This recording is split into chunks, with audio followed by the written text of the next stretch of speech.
O que é que perdeste ou fizeste na vida que já não recuperas ou gostavas de ter feito diferente?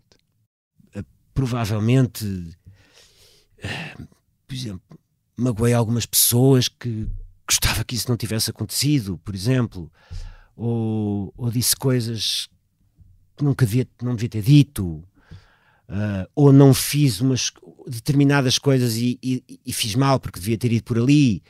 A vida é feita desses escolhos, não é? As vidas de todos nós é feita dessa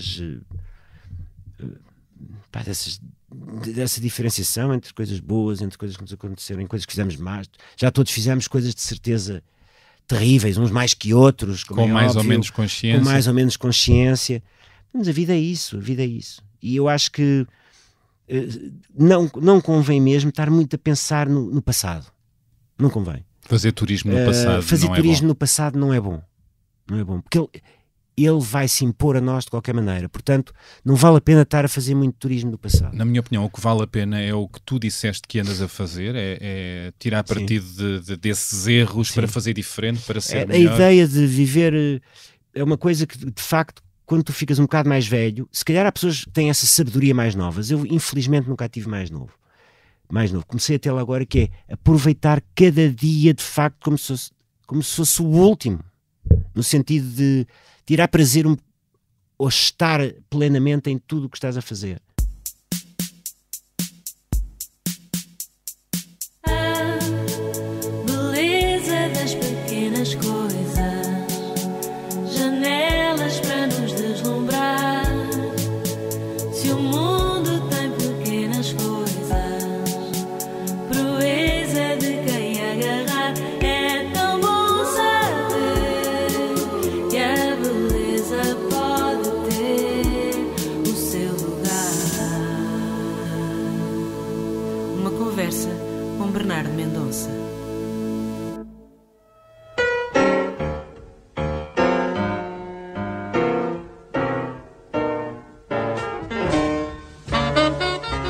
O meu convidado é dos atores mais carismáticos, talentosos e amados deste país.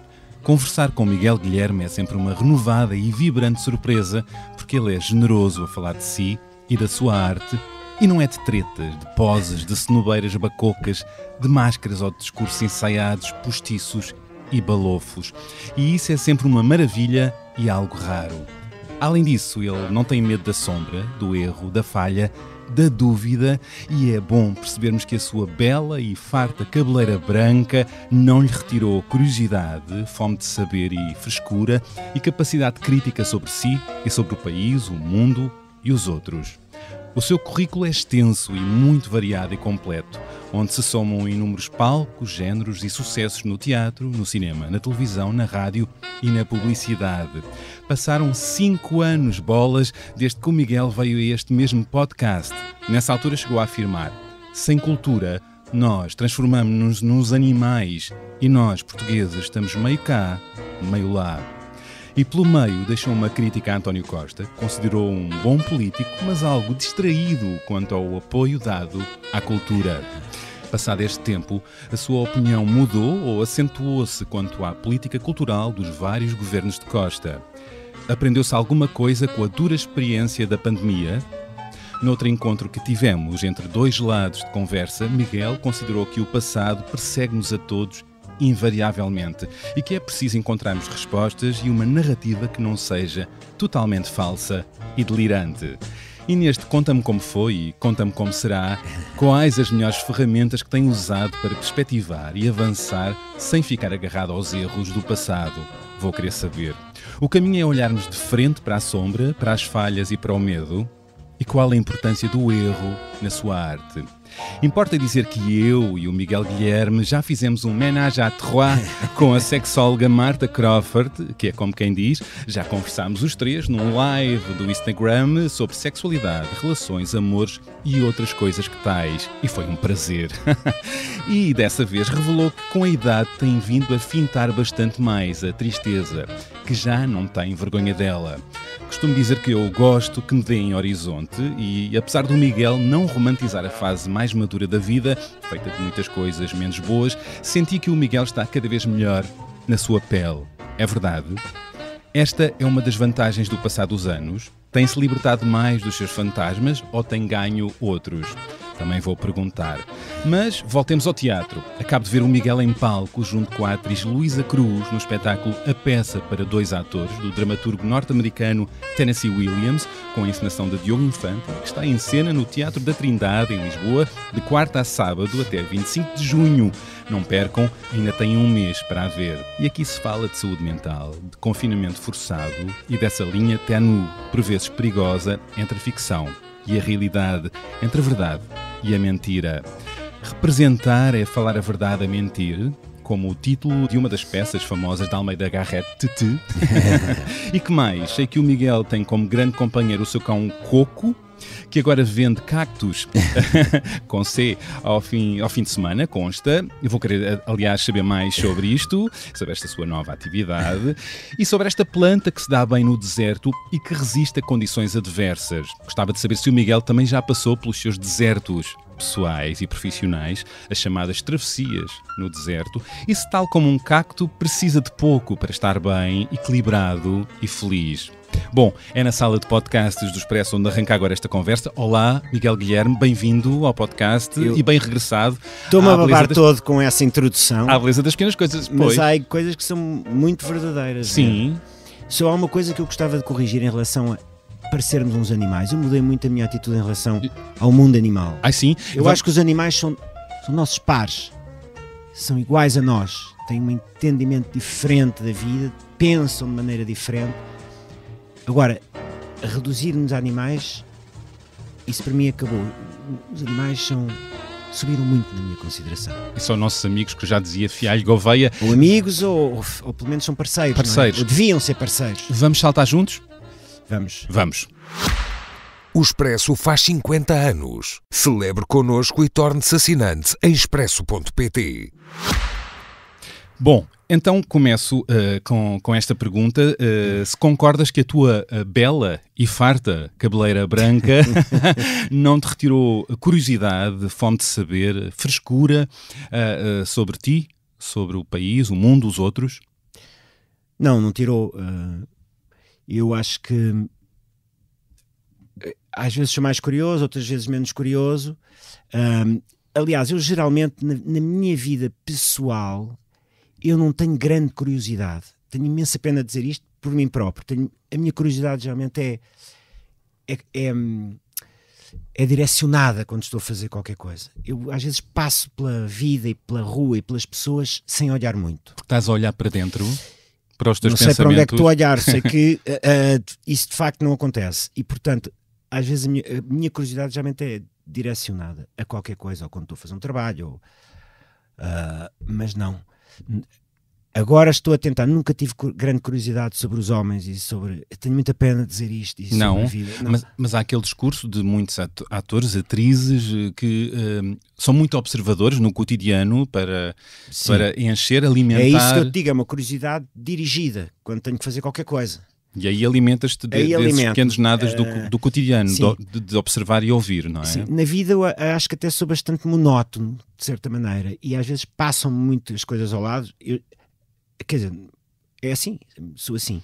Mas eventualmente tens uma boa lente quando precisas. Quando preciso tenho uma boa lente. E usas no dia-a-dia, não é só nos ensaios. Não, ou mesmo quando tenho que pensar sobre a minha vida, ou sobre a política, ou sobre... como é que isto está, como é que a sociedade está. Acho que sou bom observador nesse momento e consigo fazer boas análises para mim próprio, não é? Não propriamente profissionais. Portanto, acho com a idade acho que me tornei mais calmo. Ou seja, para observar bem é preciso ter calma. E comecei a pensar que quando se faz uma coisa é para fazer bem. Nem que seja lavar os pratos.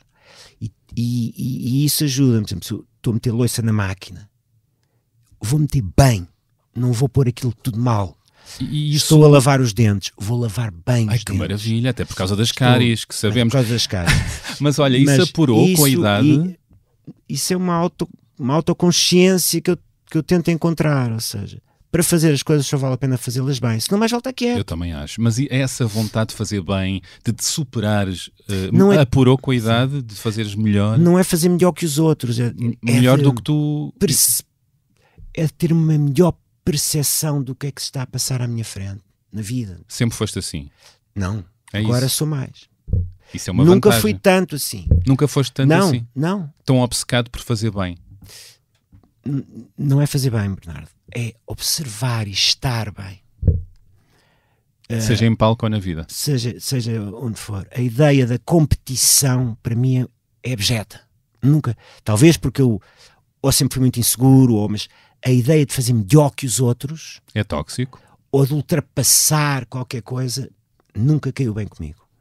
Se calhar, quer dizer, podia ter ido mais longe, mas é uma coisa que eu não consigo fazer. E acontece A ideia muito. de competir com alguém, eu fico logo desanimado. E acontece muito Desinteressa-me. na tua profissão, isso? À tua volta? Nem tanto, nem tanto. Às vezes vejo pessoas assim, e pronto, mas não há problema. Mas eu sou mais de cooperar. Ou seja, por exemplo, quando eu trabalho com a Luísa, nós não competimos, nós cooperamos um com o Luísa outro. Cruz, Sim. com quem estás a Ou seja, bem não há mínimo índice de competição, há um índice de colaborarmos juntos, de olharmos e sobretudo de ouvirmos, que é uma coisa clássica de ator, não é? Não tens que responder, tens é que ouvir o que o outro diz. E assim elevam-se, não é? Porque E assim vão buscar o melhor no outro. vamos buscar o e melhor no que outro. temos no outro. E assim, ao buscares o melhor no outro, vais buscar o melhor em ti, Exato, talvez. e é assim que eu gosto de representar e é assim que eu acho que devia ser na vida. Não é? Eu ia dizer isso. Pronto. Parece que estamos a falar na vida. Infelizmente não é, porque nós temos grandes problemas, grandes paranoias, e muitas vezes não estimulamos essa colaboração. Seja na amizade ou no amor, Sim. quando procuramos o melhor no outro, eu acho que é assim levar O o outro outro devolve-nos, sim. eleva-nos, não é? Sim, leva-nos a nós também. É, e procurarmos E- isso à nossa volta é muito bom. Nem sempre é possível, porque às vezes as condições da vida e da sociedade não permitem esse tipo de olhar para o outro dessa maneira. Mas o palco permite. O palco e a televisão e o cinema. Os palcos, Exato. seja lá o que for. O gatilho ou a faísca que te fez escolher esta profissão e quereres representar continua igual, é o mesmo, ou as motivações mudaram? Tu és ator há quantos anos? Eu sou Fizeste ator desde que me as contas? conheço. Eu sou pelo menos ator há 43 anos. Uau. É um número que até a mim me surpreende, não é? Mas as coisas não são iguais, não. As coisas mudam, vão mudando, muitas vezes sem nós darmos por isso. O que é que achas que mais mudou nessa faísca que te fez querer representar e agora a faísca que te faz continuar? Talvez a faísca agora seja diferente. Tenha a ver mais com tentar de facto tornar aquilo uma coisa perceptível para os outros e para mim, e não tanto o prazer imenso de estar a fazer aquilo. Eu lembro quando comecei a representar eu tinha um prazer brutal, só prazer. Agora tenho esse prazer aliado a um bocadinho mais de consciência do que estou a fazer. E o que vais provocar nos outros? Sim. Embora quando representa abandone essa consciência, não é? Esse tipo de consciência é feito num trabalho a anteriori. Quando estou a ensaiar ou a representar, tento não pensar em rigorosamente nada, a não ser no que está a acontecer ali naquele momento. E nas personagens, no texto, na verdade delas, não é? Aliás, sim, ou nem pensar no texto, o texto já sai tão pronto. Orgânico. Portanto, a ideia é essa. A ideia é, por exemplo, nesta peça, o que eu tento, que também é clássico, mas é difícil de fazer, o meu personagem sabe tanto como o público. Porque aqueles dois personagens estão tão no fio da navalha da emoção que o que está a passar para a frente eles não sabem o que é que vai acontecer. Curioso. Eu não sei no princípio da peça que vou apontar uma pistola à minha própria cabeça Pois ou qualquer coisa assim do quem género. está a ver espera já tudo daquelas duas personagens. Sim, portanto, a ideia é o personagem é ignorante em relação ao que o autor quer dele. Okay? Há um pouco marioneta É uma marionete, é ignorante. Ignorante não quer dizer estúpido. Claro. É ignorante do seu destino. Não somos todos. Sim, exatamente. E isso é tramado, para não dizer outra coisa. Mas isso nós fazemos bem na nossa vida porque nos é automático. Fazer isso na representação é mais difícil. Eu tentar esquecer-me do que é que vai acontecer daqui a 10 minutos é mais difícil. Fazemos bem uma gaita. Porque, fazemos bem, quer dizer... Não, quer dizer, não sabermos de todo o que vai acontecer para a frente às vezes inquieta-nos demasiado, não é? Depende. Sim, mas é-nos natural, não é? Claro. É a vida. É a vida a funcionar. Ora, o teatro e a representação não é a vida, faz parte da vida, mas é outra coisa. Eu não queria usar o termo fingimento, mas é ficção, é imaginação. É falar a verdade a mentir? Não, porque eu não acredito que o ator esteja a mentir. O ator está a tentar... O play não é mentir? Não. É mais complexo do que isso. É tentar abarcar aquela realidade, não é? E pôr de nós, qualquer coisa de nós dentro daquela realidade, assim. O que é que eu tenho que eu possa emprestar a este personagem, nomeadamente ao Felice, não é? O que é que eu e o personagem temos em comum? É a primeira pergunta. Se não temos nada em comum, vem uma coisa que eu gosto imenso, que é a imaginação. A imaginação é talvez, pelo menos para mim, o gatilho, o mais importante no trabalho de um ator. O que é que tu gostas mais nos géneros de teatro ou no teatro que mais gostas de fazer e nos textos que mais gostas de representar? Aqueles que mais inquietam e mais questões trazem e onde vão mais à ferida do público e à ferida dos atores, dos intérpretes, ou muito também aquele que acima de tudo entretém e que faz o público descolar-se da realidade, esquecer-se dos problemas do dia-a-dia. Ambos, ou qual deles? Ambos. Eu próprio, isso é uma contradição, porque eu adoro, eu gosto imenso do cómico, e gosto de todo o cómico. Tu já fizeste um pouco mesmo de do mais desbragado, eu rio-me com as piadas mais porcas que há. Isto agora soa, até o meu ouvido Ou ficou seja, até um bocadinho estúpido. Todo o humor eu gosto. Essa ideia de que o humor tem que ser inteligente, acho uma ideia... Snob é ridícula. Claro que o humor é inteligente. E, portanto, dentro dessa inteligência encontra-se tudo. Eu, às vezes, gosto mesmo de coisas burlescas. Assim como sou uma contradição viva. E as coisas assim burlescas como podem ser inteligentes. Sim, eu que não sou uma pessoa muito solar, adoro fazer teatro solar, adoro fazer teatro escapista. Apetece-me de vez em quando fazer, e gosto de fazer teatro escapista. E isso dá-te luz para a tua vida, dá-me para as tuas luz sombras? à minha vida, às minhas sombras, e acho que também dá um bocadinho de luz à sombra das outras pessoas. Então estes dois tipos de teatro ou de palcos chocam comigo. Chocam contigo no melhor dos sentidos. No melhor, sim, e sinto-me contraditório. Somos todos, não é? Pronto. Agora, o que eu estou à procura, se tu me dizeres o que é que eu quero neste momento, o que é que eu gostava de conseguir fazer pelo menos mais 3 ou 4 bons personagens, boas peças. O que é que isso quer dizer? Quer dizer isto exatamente, porque nem sempre é fácil tu encontrares aquilo que é para ti, ou darem-te. Porque um ator está sempre à espera que o chamem, que o convidem, não é? Que o telefone toque. Que o telefone, ou o e-mail, portanto, eu nesta fase, não direi final da minha carreira, mas que se está a aproximar já, estou mais interessado em fazer bons textos. Seja lá o que isso for. Bons textos como foi este texto, por exemplo. Um Rei Lear, por exemplo. Estou a falar de um óbvio clássico. Sim, eu gosto muito do Shakespeare. Claro. Eu gosto muito do Otelo e eu adorava fazer o... Estás com barba para Rei Lear, aliás. Mas, sim, mas eu gostava de fazer o antagonista do Otelo, o personagem mais mau da história do teatro. Iago. O Iago. Ok. Gostava muito de fazer o Iago. Porque? Porque acho que me dá imenso prazer fazer aquela maldade absoluta, sem qualquer sentido. Sem moral.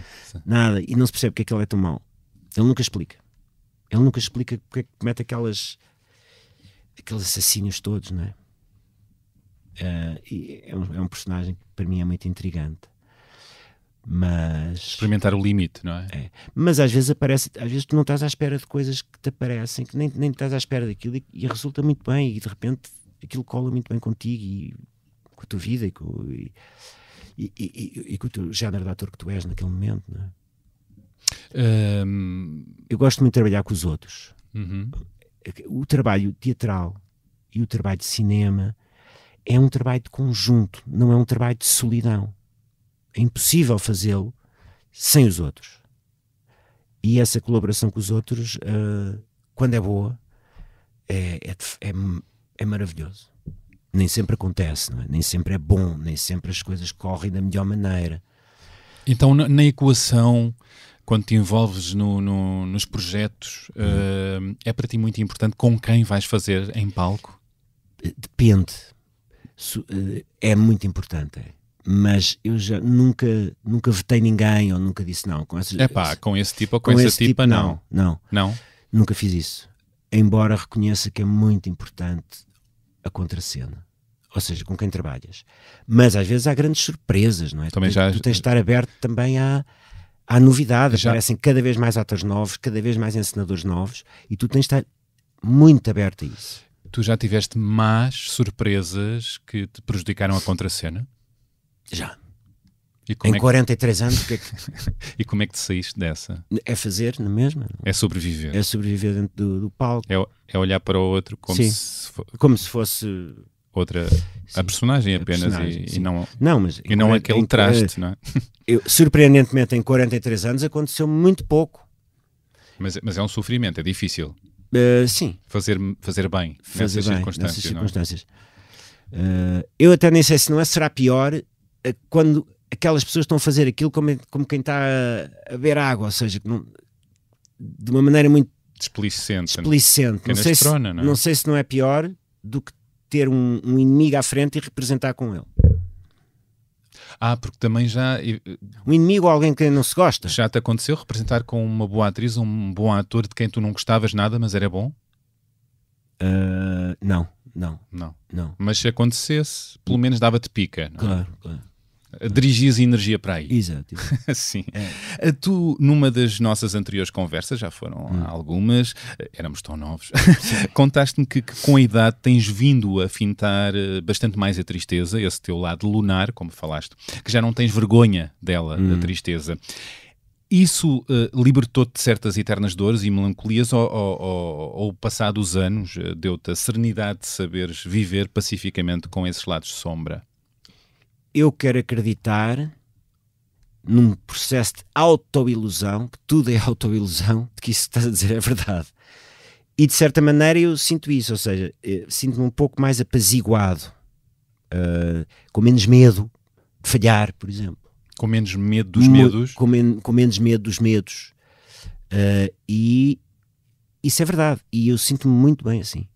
Ou seja, não vou dizer que estou numa fase maravilhosa da minha vida, mas de facto,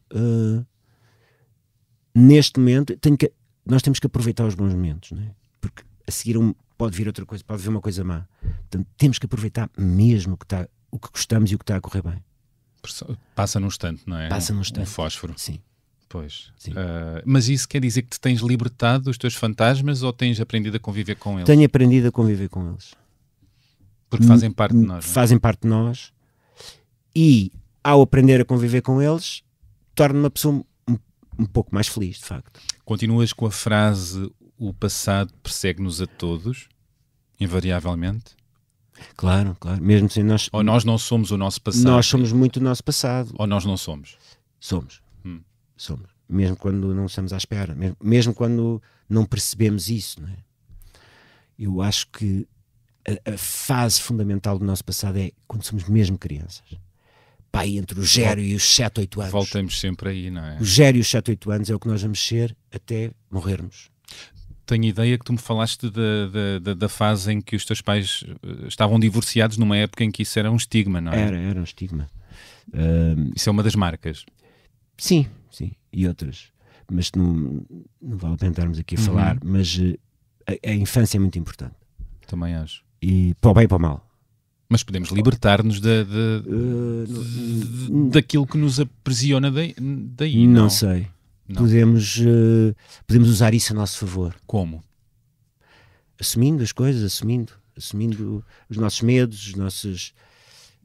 E os nossos medos, as nossas fragilidades não podem ser a nossa força? Claro.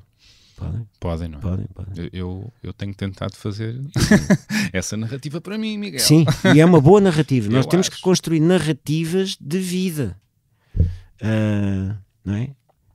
É como fazer um personagem. Temos que acreditar naquilo. Acreditar que é possível. E tu já acreditas? Acreditar que é possível chegar àquele sítio. Acreditar que é possível construir aquele personagem. Acreditar que é possível viver de determinada maneira. E tu já foste várias personagens nesta vida? Na vida real? Não, acho que não. Acho que eu sou um tipo bastante monótono na vida real. Uhum. Eu, sem monotonia e sem rotina, eu fico muito perdido. Mesmo quando era mais miúdo. Eu gosto de rotina. Sou um chato na vida real. Gosto de rotina. Mas acreditas que um ator, por causa de viver muitas formas, muitas intensidades emocionais, muitas vidas em palco diferentes da sua, acaba por viver de alguma maneira, nem que seja abstrata, várias vidas nesta vida? A ideia de que ser ator liberta e traz consciência e traz a razão sobre o mundo não existe. Um ator é tudo menos isso. E depois há atores que têm essa consciência. Um ator, o facto de ser ator e de viver várias personagens não lhe traz nenhuma sapiência de vida. Nada. Nada, isso é tudo uma treta. Apesar de analisar e de trabalhar belíssimos textos ao longo da vida, sim, não é? atores geniais que na vida estão tão perdidos e são umas crianças e são tão geniais a fazer aquilo. Portanto, não traz sabedoria. Nada traz sabedoria. Ser ator não traz sabedoria nenhuma. Traz prazer aos outros, ilumina aquilo que o dramaturgo e que os criadores escreveram, mas não traz sabedoria. O que é que traz sabedoria? Viver a vida, não? Viver, não sei o que é que traz sabedoria. Ler? Ler, acontece uma coisa que nos torna muito humildes. Eu, quanto mais leio, mais percebo que menos sei. Ou seja, acontece exatamente o contrário. Ou seja, ler, quanto mais lês, mais tu percebes. Eu não sei nada. E isso traz alguma humildade, não é? E alguma sabedoria. Reveste na frase da atriz Jeanne Moreau que dizia: representar não é a realidade, é mais cruel do que a realidade, ou és mais da linha do Pedro Almodóvar, a realidade ultrapassa sempre a ficção? A realidade, eu acho que sou mais da linha de Jeanne Moreau. Representar não é a realidade, é mais cruel do que a realidade. Sim. E isso... representar, por exemplo, Genet, que ela fez Genet, não é? Não é real, mas introduz uma variante de crueldade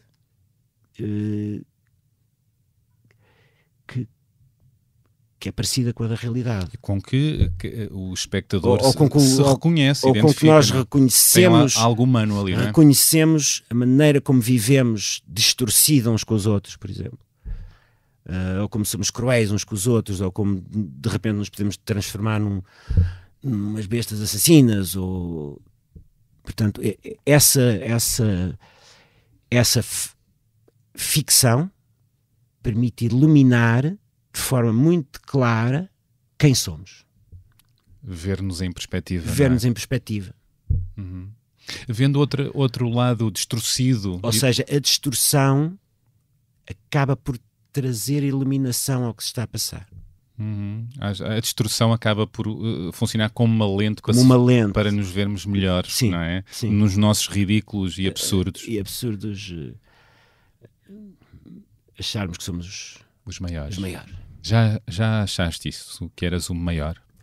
Eu acho que posso ter tido os meus momentos de ilusão sobre isso, não é? Às vezes acontece. Isso, Às vezes nós deixamos de levar por sentimentos ou por ideias tolas. é o ego. O ego. Sim, talvez não tenha acontecido. E tu já tiveste vários momentos E já tive de vários sucesso. egos, sim. E- Mas houve talvez uma ou duas alturas em que isso possa ter acontecido da pior maneira. Queres falar um bocadinho sobre isso? Não, quer dizer, não, é de facto, tu estás iludido.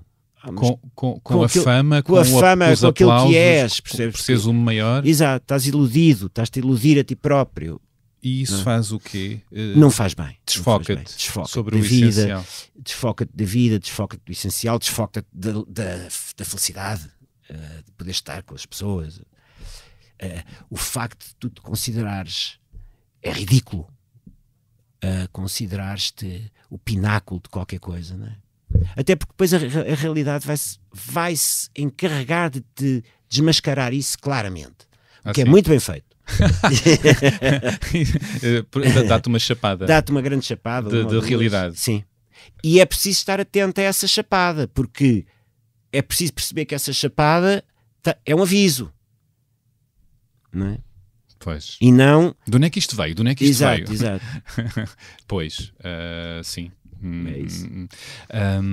Ego. É o ego. Esta é a tua profissão, uma profissão de egos, não é? É. E há um lado importante, não é? Muito importante. Eu acho que, de uma certa maneira, o ator tem que ter algum lado narcísico.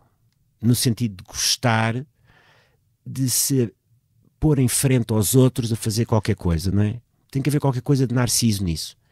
Por muito bom que seja o texto, por muito... Estás ali a mostrar-te às outras pessoas. Mas sem entrar no excesso de te Pois. apaixonares pela tua Sim, voz, pela depois tua aí imagem. aí depois é que vem... Mas tem que haver um lado O tal bocadinho Narciso a olhar para a sua imagem no rio. tem que não é? haver um bocadinho. Tem que haver um prazer quase masoquista de estares em frente aos outros, não é? Mas qual é a linha de depois se cair no tal rio Epá, de não sei. caputinice? Ou de capitanice ou até de loucura, não é? Não Loucura. sei. Mas sim, tem que haver um bocadinho de narcisismo. Nesse lado de narciso ou distorcido da realidade, estes tempos dos likes, dos palcos, Sim. das redes sociais, em que os atores e as atrizes também são medidos por likes, como é que tu olhas para isso? Bernardo, a nossa maneira de nos relacionarmos uns com os outros está a mudar radicalmente. A todo momento. A todo momento. E passa muito por um meio que faz a ponte, que são as redes sociais, que é o computador, que é o online. E isso não vai parar. Não vai. Como é que te relacionas Quando tu com inventas isso? os fósforos, não voltas a esfregar a pedra. Portanto, para mim, às vezes eu fico um bocadinho ultrapassado, não é? Eu acho que és um tipo inquieto, curioso. Sim, não, sim. Não atirei aquilo ao calhas. É verdade. Sobre Tu esse há aspecto pouco, é verdade. estávamos em off, posso revelar, sim. estávamos aqui estavas-me a perguntar e aqui com o João Martins estávamos a ver como partilhar Reels, não é? Sim. Vídeos no Instagram, portanto essa montra quando bem usada é comunicar. Sim, e não é isso. E vai mesmo mudar a nossa maneira, como é que eu ia dizer, de nos relacionarmos uns com os outros, afetivamente. Porque, por exemplo, os miúdos hoje em dia dizem, os miúdos estão sempre online. Eles estão online e aquilo é através do online que eles depois se encontram. Ok? Há um encontro físico, mas sem o online esse encontro físico quase que não é possível. Falaste dos miúdos, dos mais jovens, mas Sim. nós todos ficamos mais digitalizados agora com a pandemia, não é? Sim, por exemplo. sim. Portanto, nós somos o homem considerados homo sapiens sapiens. Eu acho que estamos mesmo na esquina de nos transformarmos noutra coisa, ou no homo ciborgos, ou ciborgue, sem qualquer desprestígio para o ciborgue, a sério. Estamos na época da inteligência artificial, Sim, não é? Ainda sim, nos isso ultrapassa, não é? Isso pode ser trágico. Mas não vai ser possível travar. Já é possível colocar em palco hologramas a representar e hologramas de pessoas que já faleceram, não é? Com vozes sintéticas, não é? Há um documentário do Andy Warhol que a voz é sintética, mas é a voz dele. Nós estamos a transformar-nos em ciborgues. É a minha teoria. Sim, essa distopia poderá ser assim, ter algo a ver distopia, porque não, quer dizer, um ciborgue não é próprio. Nós estamos coisas pelos filmes do Schwarzenegger, não é? Uhum. O ciborgue é o homem-máquina, o homem à qual está acoplado uma máquina. Pois, há sempre o lado perverso e de que forma que isso nos pode destruir, Sabes não é? Que eu sempre gostei muito, retirar lugar. Sim, eu gostei muito, sempre li muita ficção científica, agora leio menos. E a boa ficção científica geralmente não fala, finge que fala sobre o futuro, mas na realidade está a falar sobre o presente. Não é? Para onde é que caminhamos ou não. Sim, e como é que estamos agora. E a boa ficção científica é genial, eu sempre gostei muito. Pois, ao mesmo tempo também, depois, às vezes há séries e livros que envelhecem mal, não é? Estou-me a lembrar daquela série 1999. Sim, mas... aquilo... mas aquilo não é... Mas é um clássico, é um clássico, é giro, mas não tem nada a ver com... nada a ver. Não, sim. Mas, por exemplo, eu tenho autores, tipo, a Ursula K. Le Guin, o Philip Dick, vários autores... que eu li muito de ficção científica. E interessa-te para onde é que estamos a caminhar e esse futuro? Em todo o caso és curioso pelo digital e pelas novas tecnologias. Quer dizer, eu ajeito-me a mexer, não é? Mexer nas coisas que preciso. E gostas de estar Agora, lá, não é? Tenho a sensação que eu não sou igual a um miúdo de 16, 17, 18 anos a mexer naquilo. Sim, mas estás com um olhar atento para estes tempos, isso eu sinto, não é? Sim, sim. E portanto, no fundo... não tens um olhar cínico ou negativo perante aquela pergunta inicial que eu te coloquei sobre os novos palcos nas redes sociais? Não tenho. Acho que depende muito da sorte, não é? Se nós não dermos cabo de nós, agora, ou se não vier um meteoro e der cabo disto, é possível que nós até estejamos só no início da nossa existência como espécie. Não sabe, não é? Há tão pouco tempo estamos aqui. Pois. Se calhar estamos só no início. Pois. Porquê que devemos pensar que isto já é o fim? Não é? Eu devolvo essa tua pergunta para ti próprio, enquanto ator. Pois não sei. Sei que tudo é possível. E sei que... Não sentes que ainda tens muito, muito para fazer? Depende, não sei. Depende de como eu estiver física. Pá, essas coisas não são... Pois. Essas coisas não podem não se encomendam. Não se encomendam, pá. Falando de cultura e do nosso país, tu chegaste a afirmar há 5 anos o seguinte: sem cultura nós transformamos-nos nos animais e nós portugueses estamos meio cá, meio lá. Os animais são maravilhosos. Isso foi maldito. Foi maldito. Vamos aqui corrigir, ou seja, tu deixaste então uma crítica a António Costa, consideraste como alguém distraído para a cultura. Passado este tempo, a crítica mantém-se, acentua-se da maneira como a cultura está a ser olhada pelos vários governos? O problema da cultura em Portugal é uma coisa mais sistémica, não tem propriamente a ver com António Costa, nem com o Cavaco Silva, nem com o José Sócrates, nem... Se nós olharmos para a história, nunca foi algo que fosse... A cultura, quer dizer, a cultura no sentido, pronto, de livros, filmes, peças de teatro, nunca foi algo que fosse muito incentivado, não é? Mas, sempre fomos um país muito limítrofe nesse aspecto e nunca houve uma revolução, por exemplo, como os suecos fizeram no princípio do século, que eram mais atrasados do que nós e agora no princípio do século XX. Mas a mudança é possível? De políticas culturais?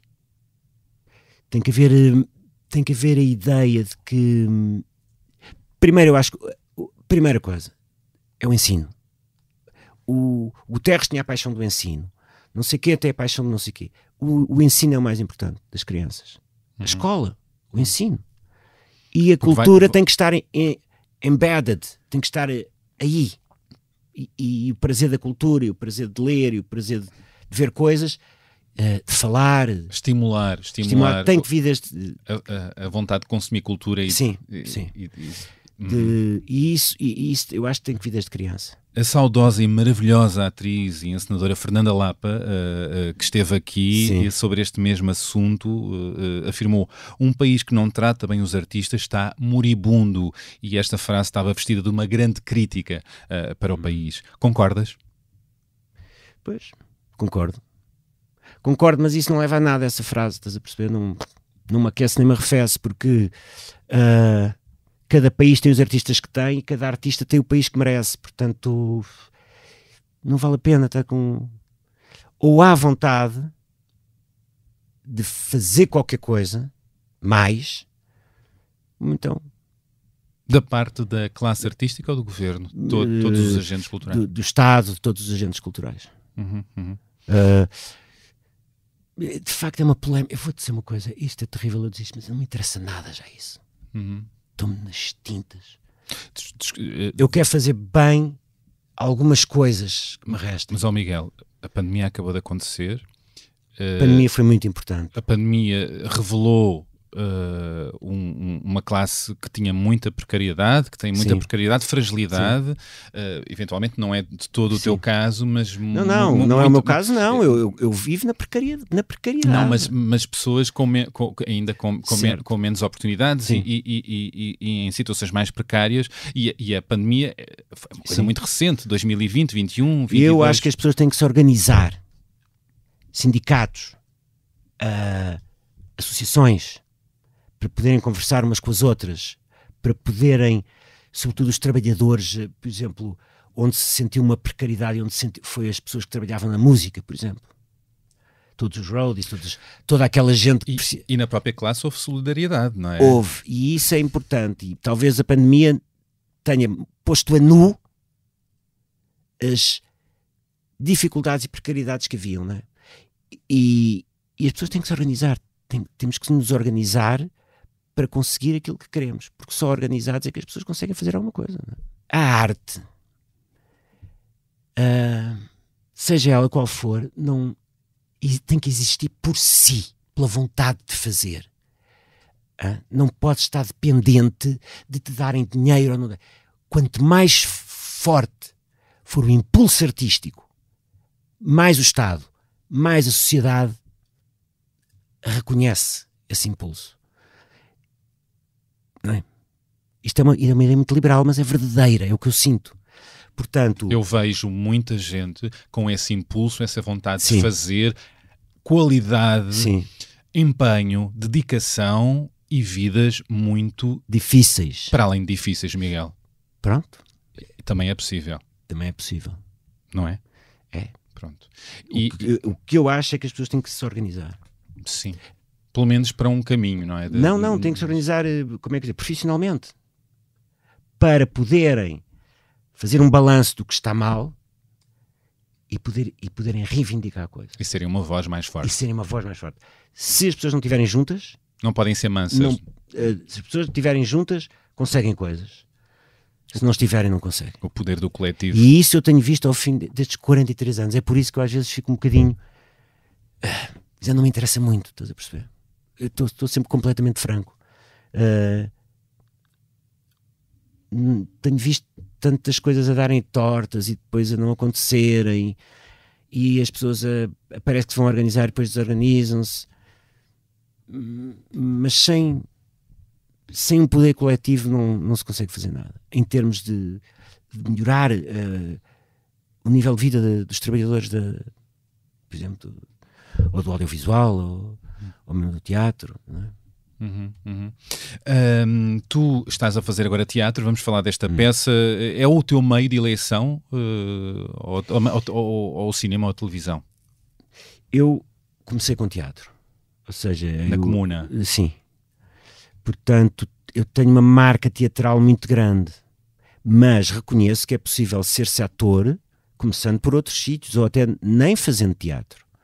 Portanto, há muitas maneiras de estar na profissão. A minha tem mais a ver, como a minha matriz é o teatro, eu gosto muito de fazer teatro. Ou seja, não é nem gosto, se eu não fizer teatro, há qualquer coisa que não está aqui a correr bem. Não precisa de ser sempre.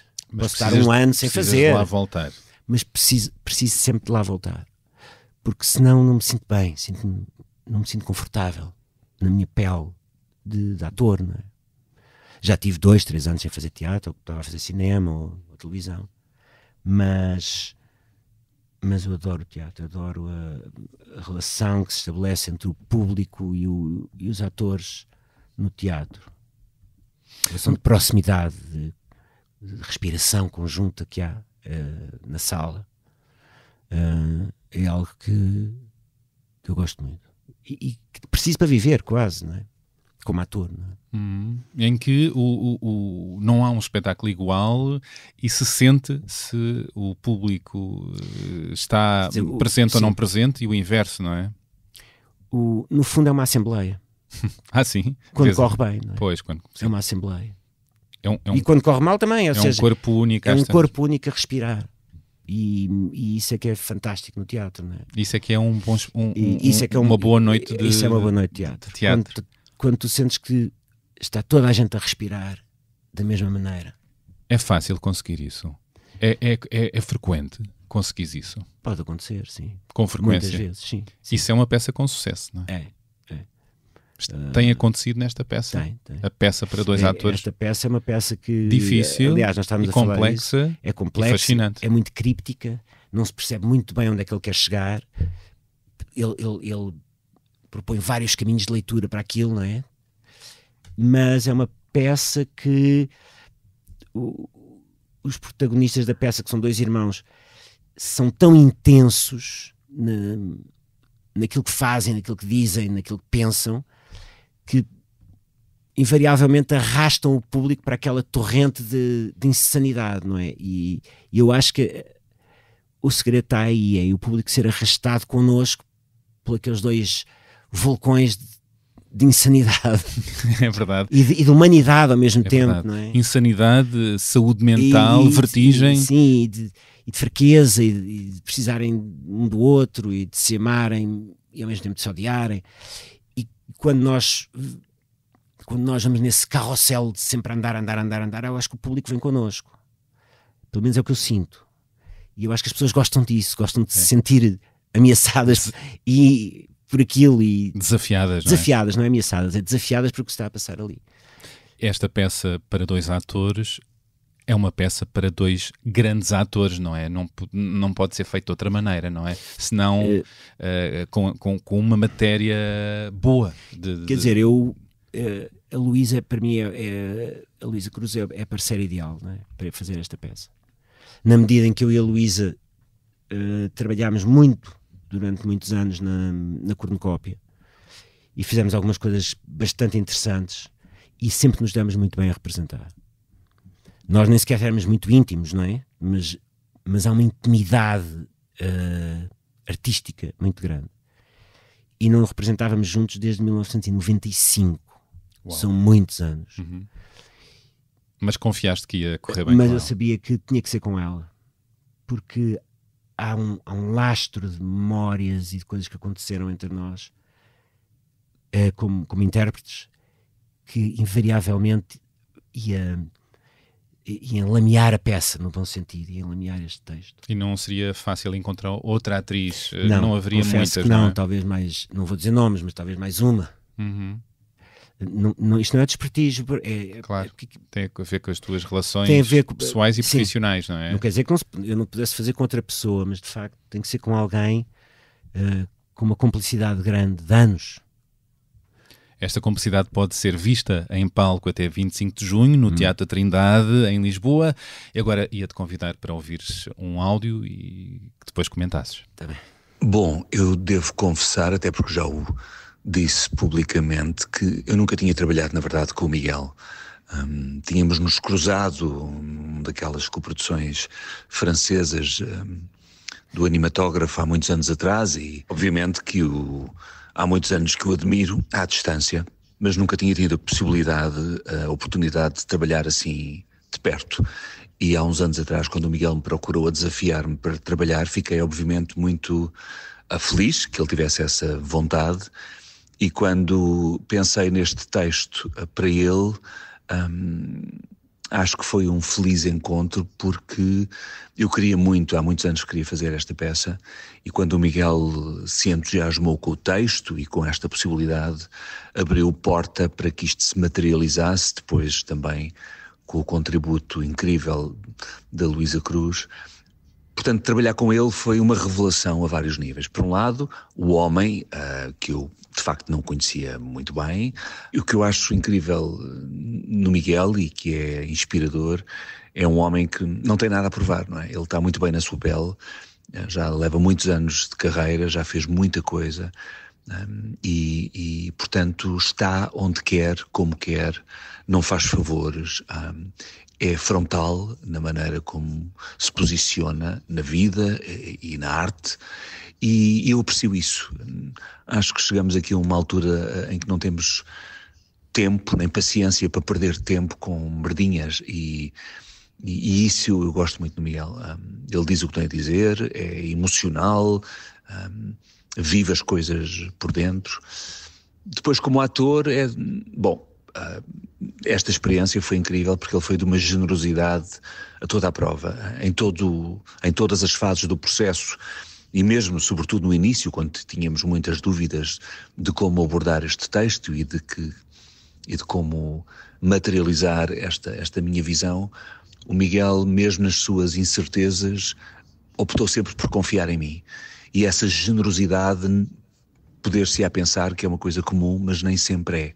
Eu acho que é a panágio dos grandes, das pessoas que de facto estão confiantes na sua pele e que se conseguem entregar nas mãos de outro, e o Miguel fez isso. Claro que foi sempre um processo colaborativo. Eu diria que o Miguel é um ator carismático, muito carismático. É um ator que provoca uma sensação de empatia incrível, e a sua carreira prova isso, e portanto mal ele aparece em palco nós sorrimos imediatamente porque estamos com ele. Mas eu desafiei o Miguel a fugir um bocadinho da sua imagem de marca, a procurar outras zonas e outros registros, e ele em nenhum momento hesitou.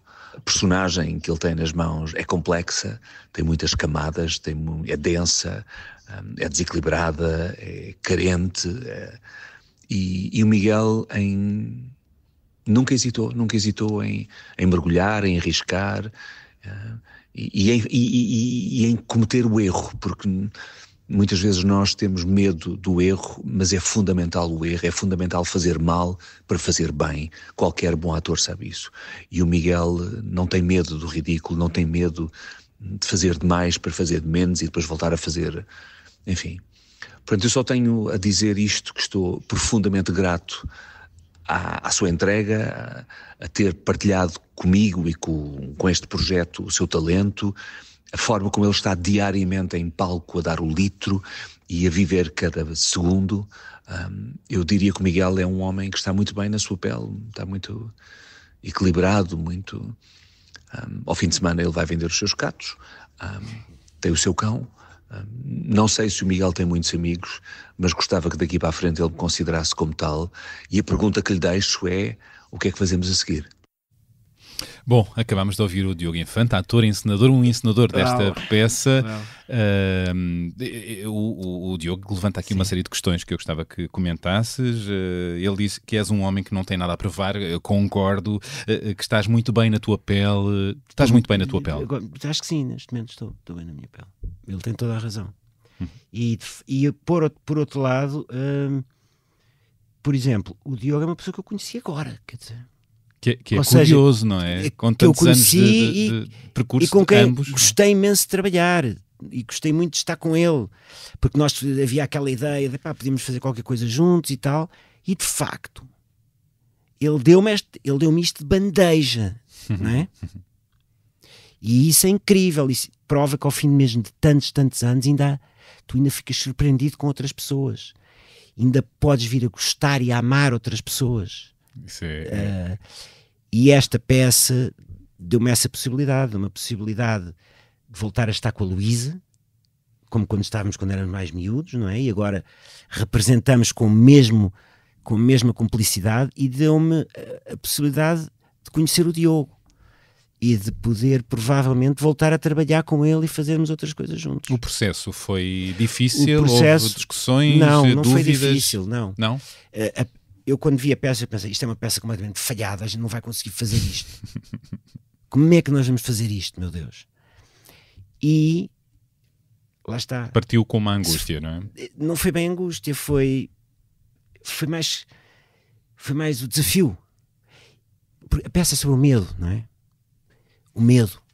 E os atores são pessoas que Trabalham sobre o medo, porque estão sempre a ser julgadas pelo público, pelos encenadores, pelos próprios colegas, não é? Portanto, o medo, quando é em excesso, tolhe completamente a capacidade de um ator fazer qualquer coisa decente. Mas um pouco de medo é importante. Mas o ideal é não ter medo nenhum. O ideal é não ter medo nenhum. É. Claro que não é possível. O Diogo fala que... Eu acho que tenho menos medo. Tens. Agora, sim. E quando eu vi a peça, disse, epá, isto é impossível de fazer, isto vai ser um espalhanço.